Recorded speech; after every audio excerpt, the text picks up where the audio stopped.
It's January, and I'm pleased tonight to offer Dr. Michelle James to give you that report. So with that, I'd like to offer you up to Dr. James. But this is a great segue, because let's give Lisa a big round of applause because she is over summer program.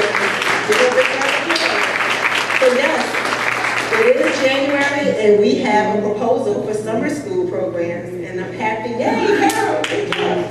So the programming will begin, and again, the dates are subject to change. This is just a proposal, but the programming will be for students in grades pre-K through 12. It would include remediation, enrichment, sports camp, as well as a science camp.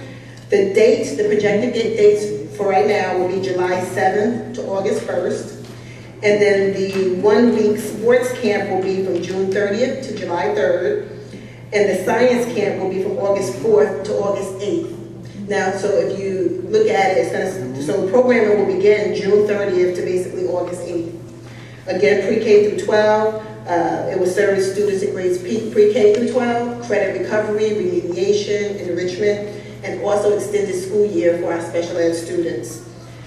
Let's see, for students in grades pre-K to K, they will be located and housed at Quarles for the summer.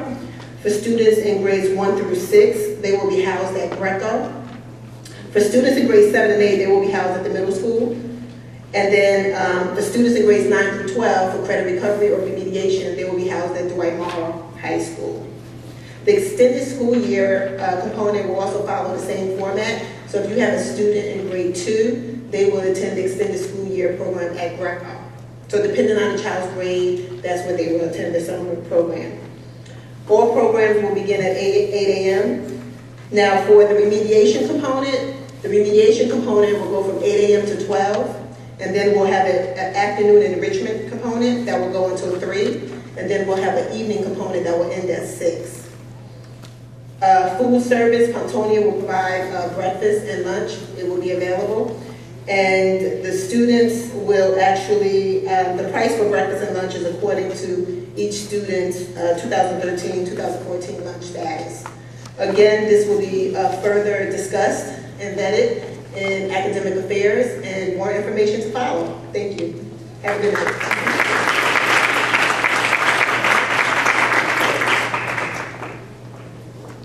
Thank you, Dr. Hughes. I just have one quick piece of information here that I'd like to share. I think you're all familiar with the HIV process here in New Jersey. If you don't know, it's probably the most stringent set of regulations to prevent bullying in the country, bar none. And twice a year, the superintendents are obligated to give a report.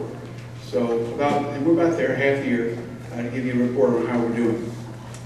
So period 1 consists of data from September 1st through December 31st.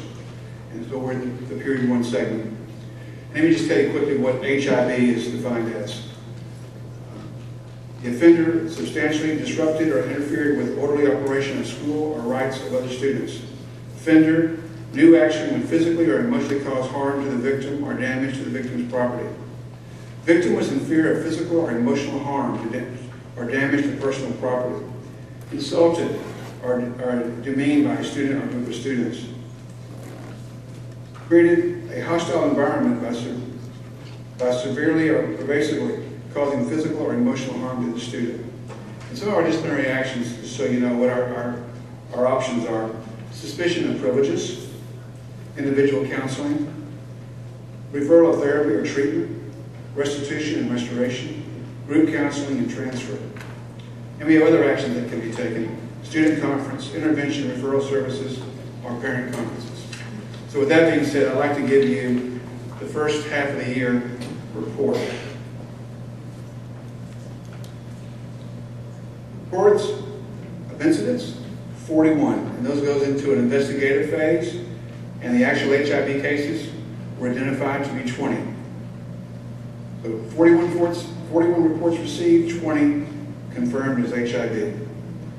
We had 1 that was associated with race, 1 associated with gender, 3 with sexual orientation. and we had 7 other distinguishing characteristics.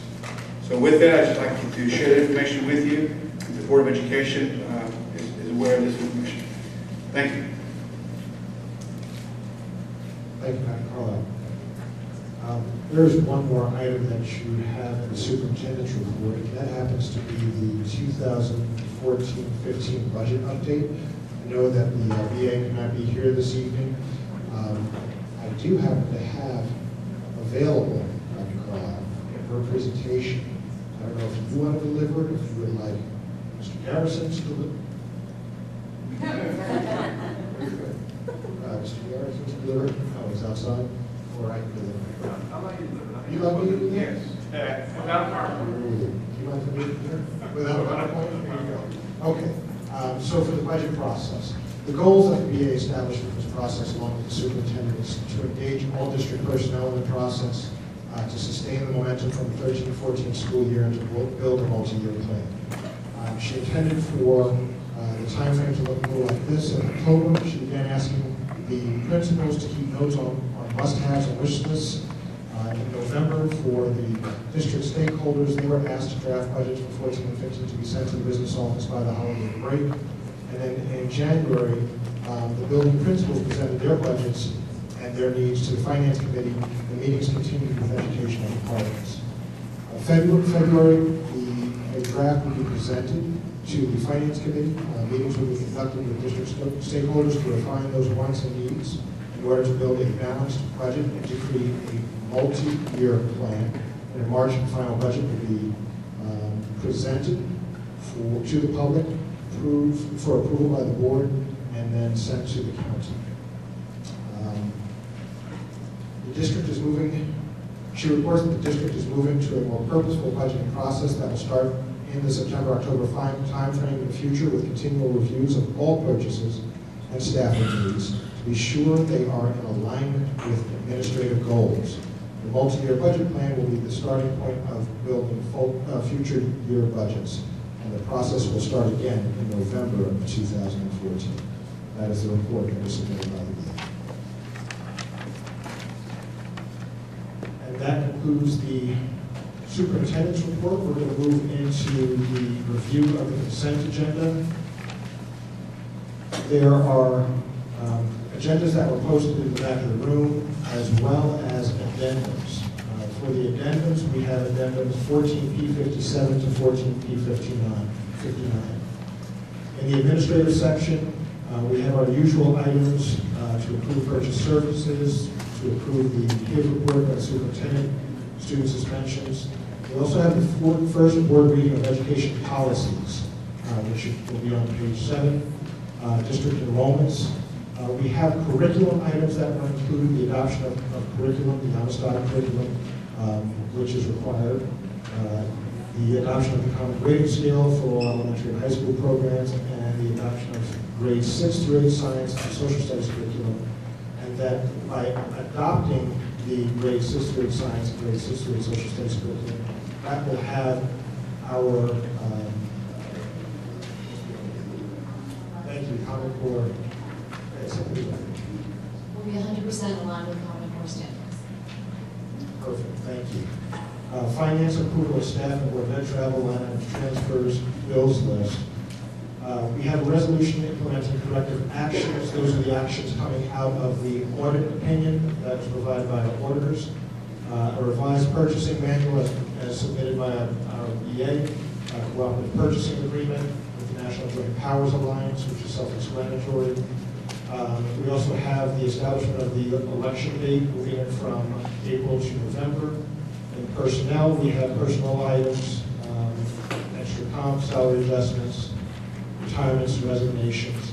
And then in 14P57, 58, and 59, we have 57, the assistant superintendent's contract, 58, non-guide staff salary reclassification, retroactive to July of 2012 through 2014. Please note on 14P58, it is administratively amended to remove the name of Mike Pumpkin. And then 14P59, no change there as the additional salary adjustment reclassifications. With that said, We're going to go to the privilege of the floor. We are going to adhere to the policy as established by this board through written policy, 3 minutes for items to be discussed by the public. And if we have the list, is there anyone that has not signed the list that wishes to say something? Mosley, you are noted. Anyone else? Lucy Walker, you are noted. Anyone else?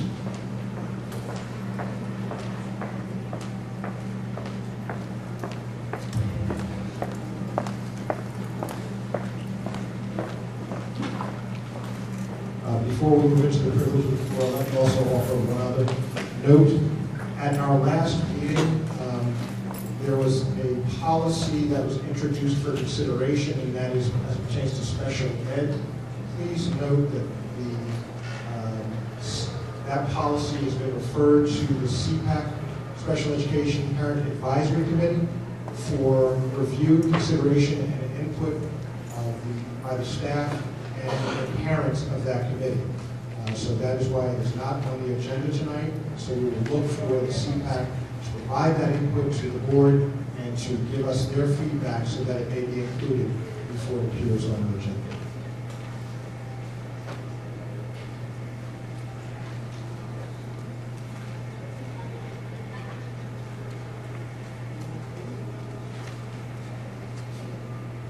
Anita Shepard.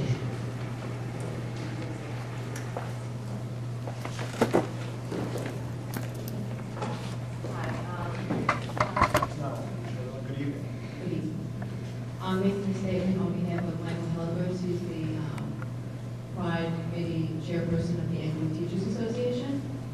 The mission of the Pride Committee of the Englewood Teachers Association is to foster positive relationships between school and communities. To that end, we are proud to announce our state testing kickoff event to be held on February 19th at 6:30 p.m. at Dwight-Morrow High School. We will be inviting parents of students in grades 3 through 8 and grade 11 to join us for a light dinner and workshops. Volunteer teacher-led workshops will provide families with test-taking tips and strategies that they can share with their children at home. Parents and teachers working together can help ensure our students take their tests with the confidence of knowing that the entire community believes in their ability to exceed and excel. Volunteer ETA members will also provide art activities for children who need to accompany parents for childcare purposes.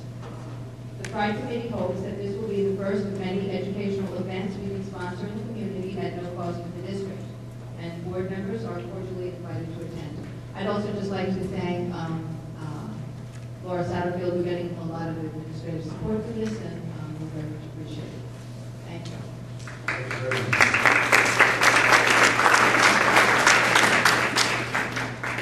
Anita Newkirk.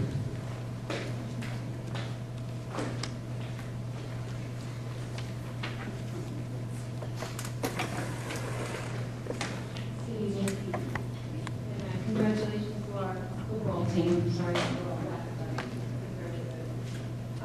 I'm here because I wanted to ask you about the non-guide part-time employees and substitutes.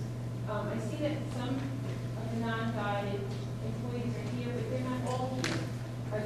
Are all the non-guided going to receive raises, or they're all going to have their salaries looked at?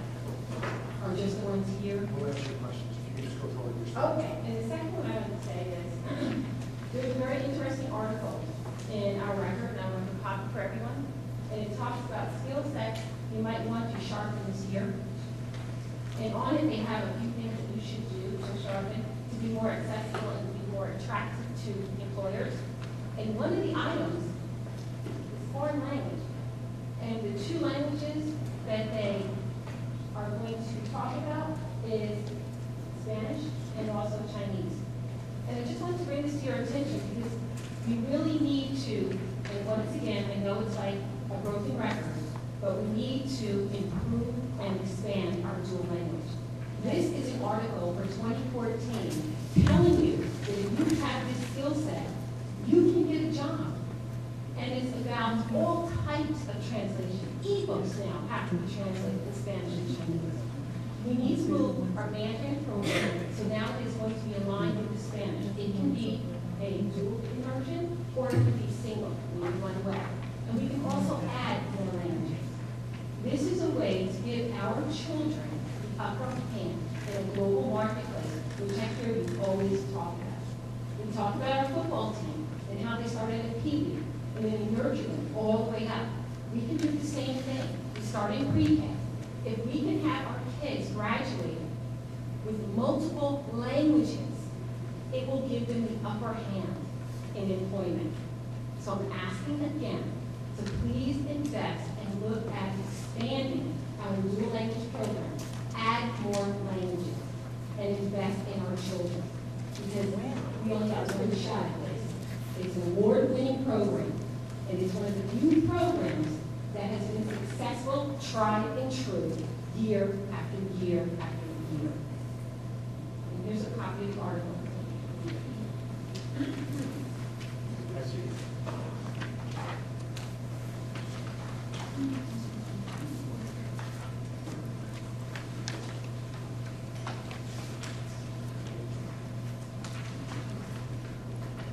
I just double checked with our personnel manager, and everyone's on that list unless those folks who may have been hired after early part of May could not be on that list. Mr. Mayor?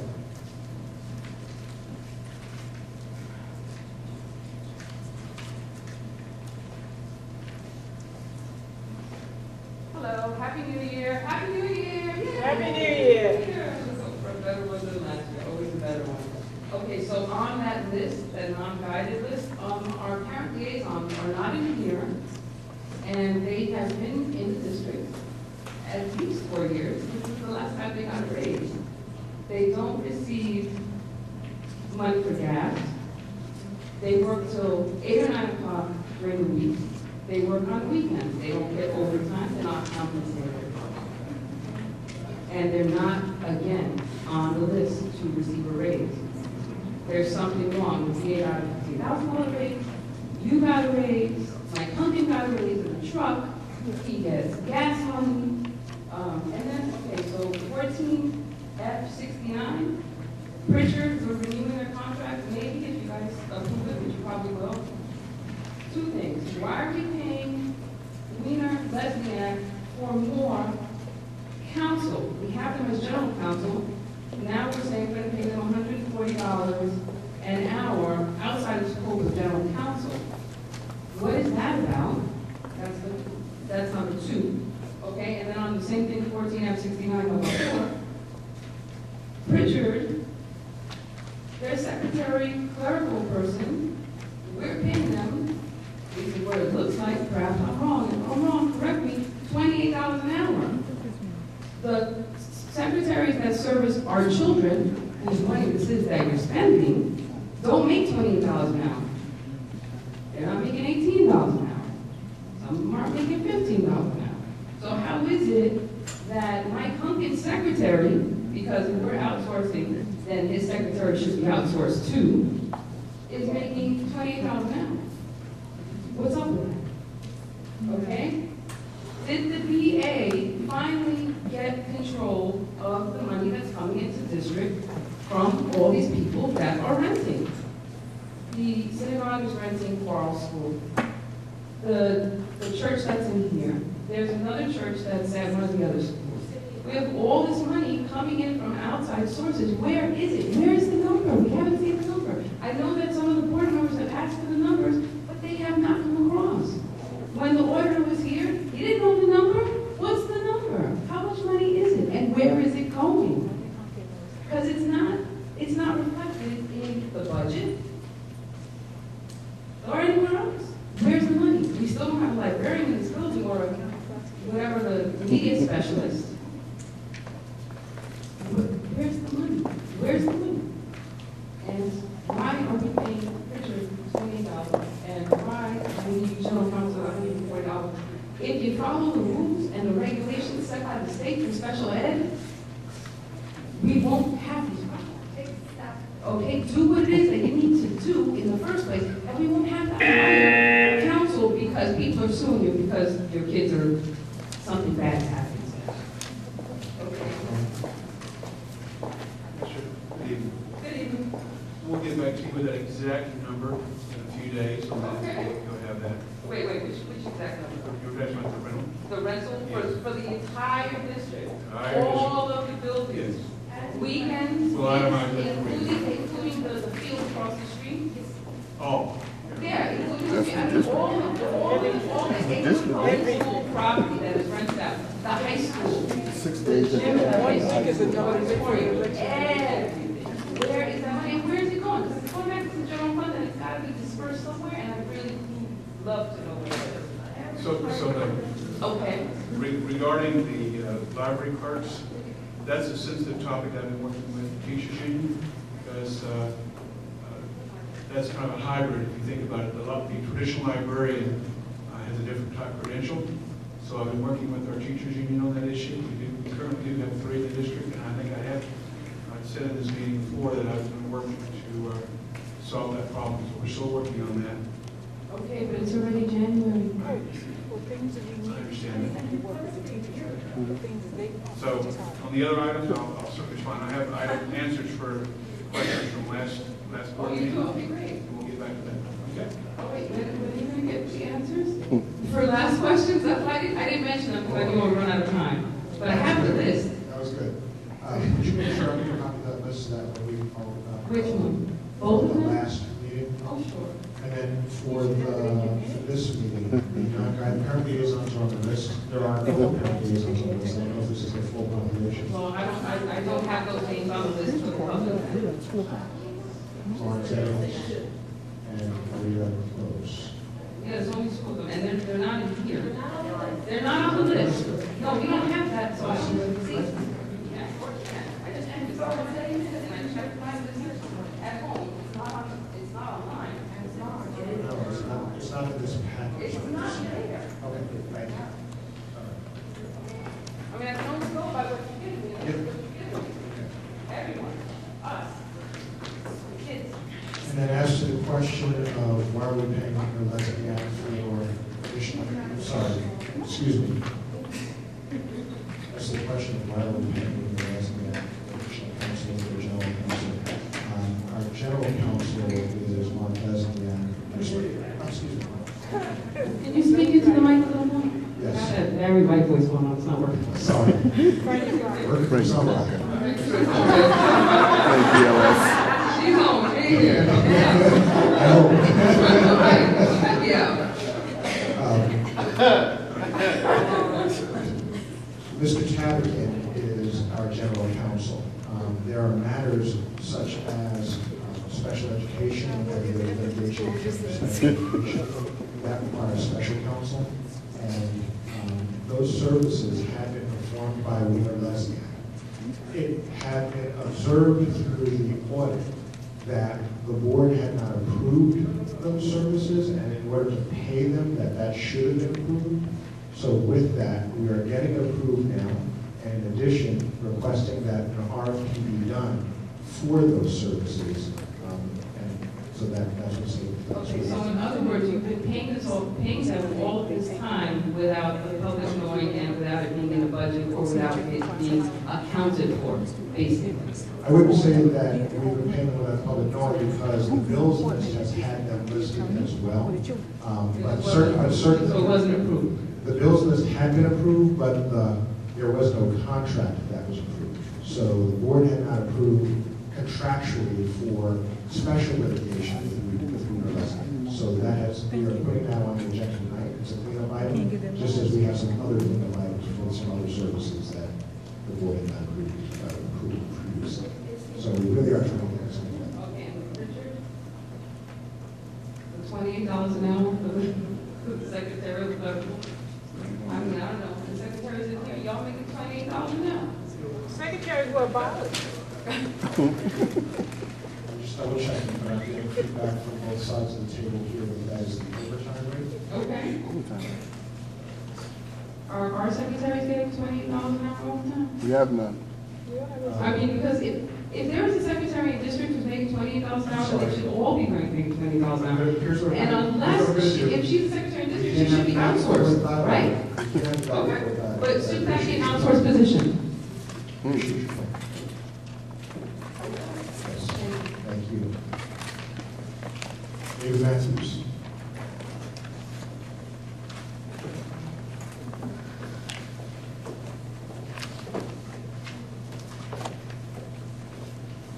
I have a couple of questions first. I want to know how many kids were in pre-K, what percentage of the kids in pre-K are special needs kids, and is there a waiting list for pre-K? I also wanted to talk briefly about the attorney also. I think it's an outrage that we are paying Mark Tappan $140,000 a year. That has never gone out for a request for a proposal. If you're going to do a request for a proposal for an outside counsel, the whole lawyer's services should go out for proposal.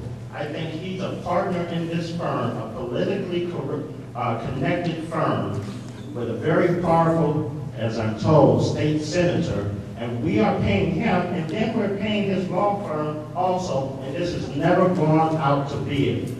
The whole legal services should be put out to bid, and if it's done correctly, and I would like to see that before it's put in the paper, because you can put a request for a proposal out that only someone that's an insider could qualify for. I believe we can cut our legal fees easily in half.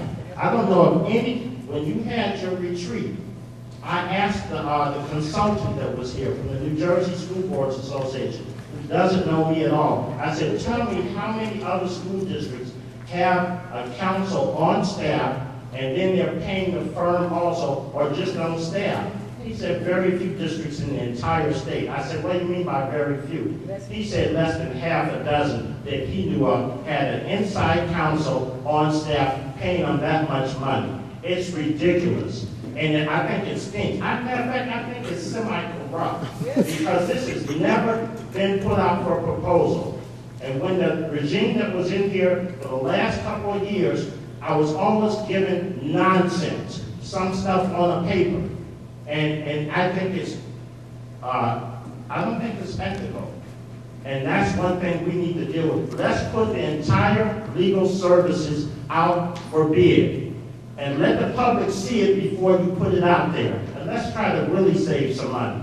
Now, I want to talk, I don't think that my time should be taken up by Henry St. talking on the side. So I need to get a few more seconds. I'm going to start calling this the most political board in Bergen County. Because if you, Howard, I'm totally disappointed in you. This is not the leadership that we expected of you. We were hoping you would not be a Stephen Brown, okay? But you're Stephen Brown with a smile, maybe a better handshake. Even Stephen Brown tried to be nice at the end when he knew the freight train was coming. I'd like to ask, can I complete what I'm saying? You have 5 seconds. But will you allow me to come back? No, that's not. Well, I want to finish this because you're voting on this tonight. See, this is what I mean. Mr. Matthews. This is what I mean. Well, Let let me me take be very my 5 clear. seconds. Go ahead. Not interruption. You know what?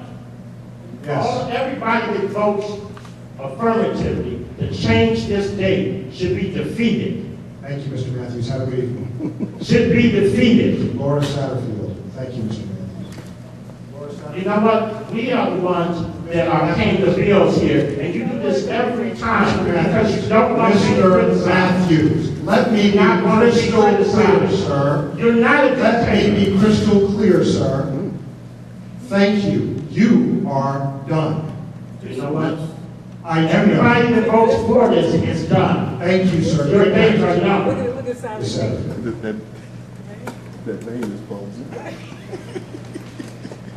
Good evening, board members of the community. Ms. Scott is coming up with me. We wanted to just announce to you as well as the community, in partnership with Bergen Community College, on January 29th, Dwight High School, along with our guidance department, Ms. Scott has been instrumental, Dr. Carlisle has been instrumental, Dr. Gordon, and Mr. Albert. We are going to be doing a senior night for our seniors. It is going to be like an open house for Bergen community held on our campus. So to us. They are going to provide refreshments. They will have giveaways, including they're going to give away iPads for students. And what they're going to be talking to the community and our students about is, number one, the STARS program. For our high achieving students, the top 15% of the graduating class can go to Bergen Community College for free. And they'll be talking about that program. They also will be talking about programs such as their new remediation program. One of the issues for our low achieving students is when they go to college, they have to take remediation courses, and Bergen has revealed some of that data to us. And what happens is those remediation courses are eating up their financial aid, so they are not able to complete and they become dropouts. Bergen has secured a grant where our students can take remediation courses this summer for free. So that way in September, they can start with the rest of their classmates and not have their financial aid in limbo. So we are very excited that Bergen is willing to work with us, and we have a new partnership, especially since we have so many new enrollment programs. And we're not pushing a community college, we just want to give our students and our parents options, especially during these fiscal times. So we are so excited that Dr. Carlisle was nice enough to let Bergen come use our facilities, and it'll be on the 29th. I put flyers out, and we'll be posting on the website, mailing, and doing a robocall. So thank you so much. If anyone has questions, you can see myself, Ms. Scott, or Dr. Daniel. All the time. Yeah, 7 to 10. And where? Dormer High School. No, I mean, The North Building. It'll be in the library and the cafeteria. Okay, thank you. Thank you.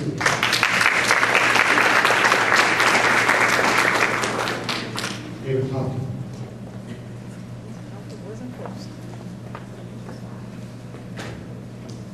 Good evening. Trust that all the board members received both copies of my emails last month and this month, which has the thing. I received a phone call last night from an interested citizen in the community who pointed out to me that it seems like the ulterior motive of this whole election night switch, election day switch, is to maintain the status quo of the board for another 9 months as far as the makeup of the board. I looked at Dr. James' contract, and according to the contract, and I assume it's the same for all the other administrators, is the only holidays that you get are the specific holidays like Christmas, New Year's, and not the holidays like the week off between Christmas and New Year's, not the Jewish holidays and so on, but the board offices are closed. So why are these people getting holidays they're not entitled to? Tab 6 was not here. Your grades are inflated. Normally the plus grade is 3/10, not 5/10, so you're inflating the grades. And the board policy that you distinctly mentioned to says that you have 90 minutes to do it. It says someone wants to come back after everybody else is gone, they can. So otherwise, Mr. Matthews can't have a second turn, since we've only gone for 21 minutes now.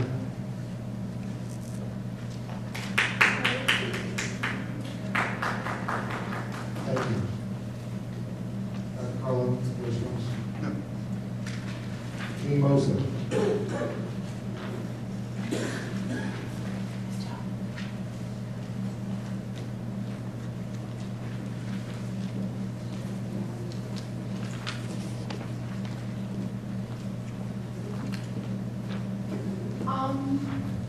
I was not prepared this time, I was other things, but I definitely would like to do a much better job in putting parents on all the committees. That is something we also committed to this summer.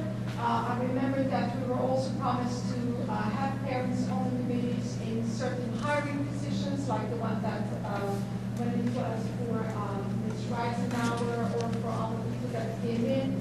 We were supposed to have a parent component to review RFPs before they go out.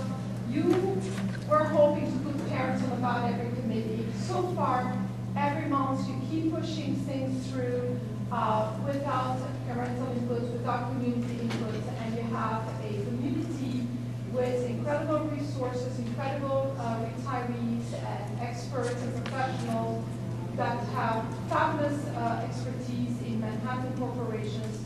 You are not using them as volunteers in the school. They have offered you not using them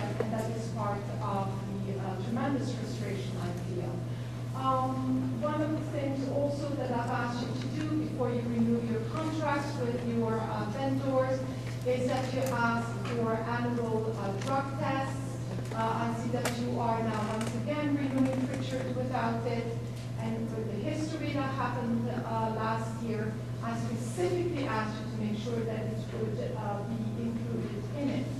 I have enormous questions about title funds monies not being released, not being used, the services not being given. Title monies are not your money to play with, they're not your money to withhold. Please stay on top of that. In the bills list, I really now would like to start seeing a second and a third column added to it. I would like to see what that vendor or company was paid total last year and what that vendor or company was paid to this date. There are people that are being paid every month $1,000 to $3,000, and it's just slipped in 30 pages of bills that nobody looks at, and I know very well, I have memories that go way beyond 3 minutes of things that you approve bills that would 10 times pay for moving the elections to November, and you approve those bills without having any clue what they are paying. Okay? I have a whole lot more, and I'll give you a break on it. Okay? Thank you, Lee.